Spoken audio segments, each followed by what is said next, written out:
사랑하는 하여무 가족 여러분, 안녕하세요. 김소명 목사입니다. 오늘도 우리를 말씀 앞에 서게 하신 하나님께 감사와 찬양을 올려드립니다.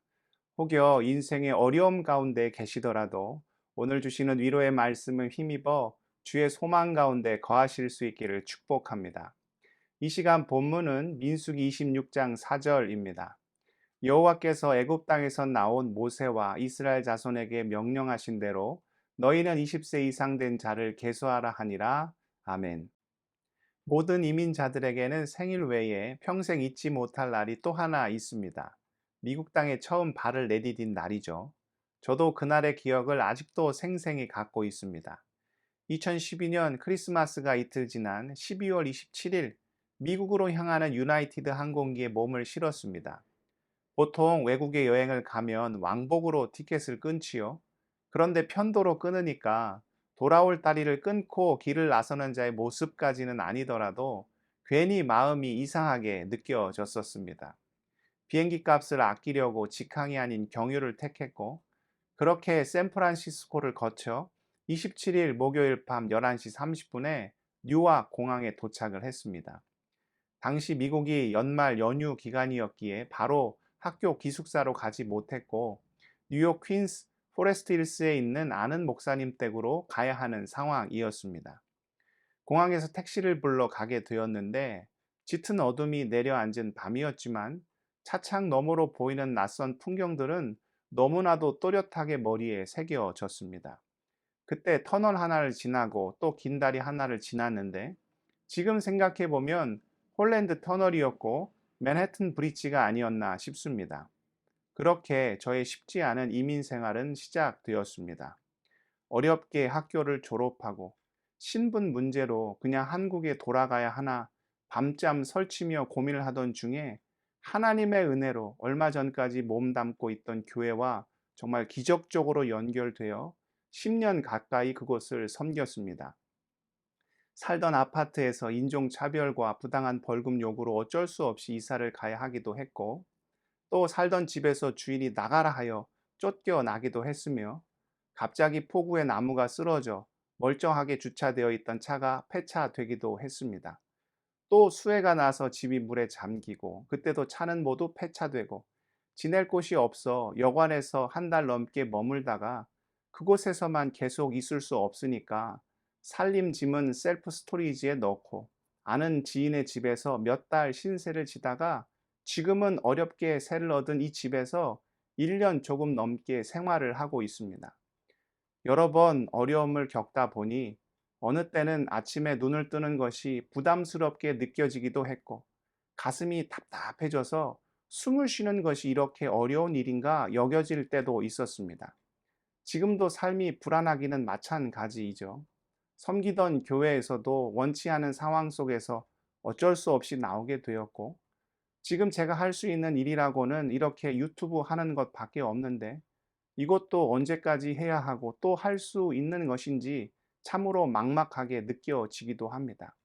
그런데 돌아보면 이 모든 것이 하나님의 은혜가 아닐 수 없습니다.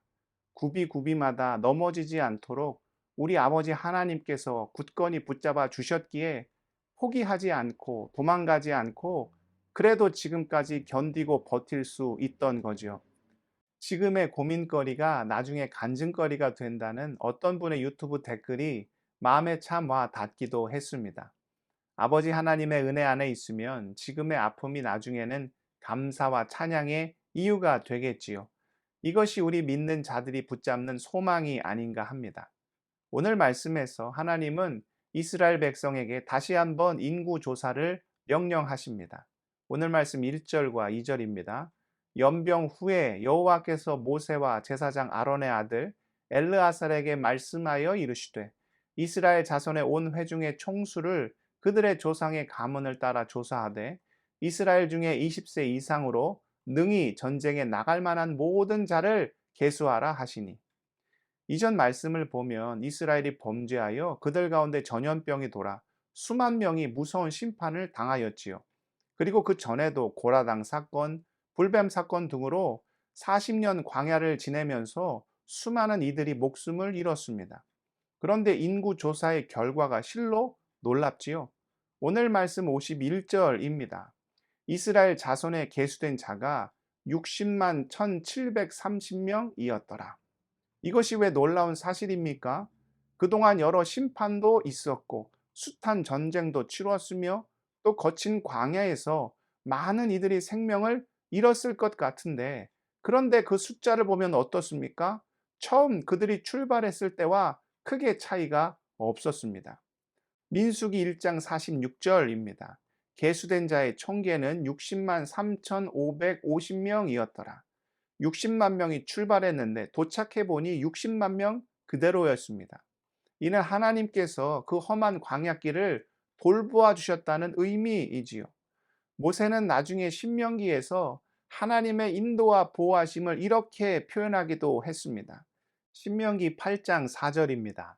이 40년 동안에 내 의복이 헤어지지 아니하였고 내 발이 부르트지 아니하였느니라. 분명 광야 40년은 이스라엘에게 쉬운 여정이 아니었습니다. 그러나 믿음 안에서 바라보면 이는 하나님의 은혜와 사랑을 요즘 말로 하면 찐으로 경험한 귀한 시간이었지요. 어떤 사람이 꿈을 꾸었는데 모래 위에 두 사람의 발자국이 있더랍니다. 하나는 자신의 것, 다른 하나는 주님의 것.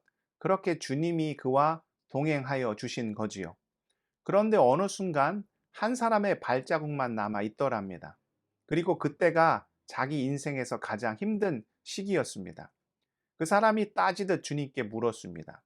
주님은 나와 늘 함께 하시겠다고 약속하셨음에도 내가 가장 힘들고 견디기 어려운 그 순간에 왜 홀로 나를 내버려 두셨는지요? 그러자 주님이 이렇게 대답하셨지요. 나는 결코 너를 떠난 적이 없단다. 네가 가장 힘들 때 모래 위에 발자국이 한 사람의 것만 남아있는 이유는 내가 너를 업고 갔기 때문이란다. 사랑하는 하여묵 가족 여러분, 우리는 결코 혼자가 아닙니다. 지금 삶의 어려움을 겪고 있는 이 순간에도 주님은 누구보다도 우리 가까이에 계시며 때로는 탄식하시며 때로는 눈물을 흘리시며 우리를 위하여 간절하고 애타는 마음으로 중보하고 계시지요. 이사야 43장 1절에서 3절입니다. 야곱아 너를 창조하신 여호와께서 지금 말씀하시느니라. 이스라엘아 너를 지으신 이가 말씀하시느니라. 너는 두려워하지 말라. 내가 너를 구속하였고 내가 너를 지명하여 불렀나니 너는 내 것이라. 내가 물 가운데로 지날 때에 내가 너와 함께 할 것이라.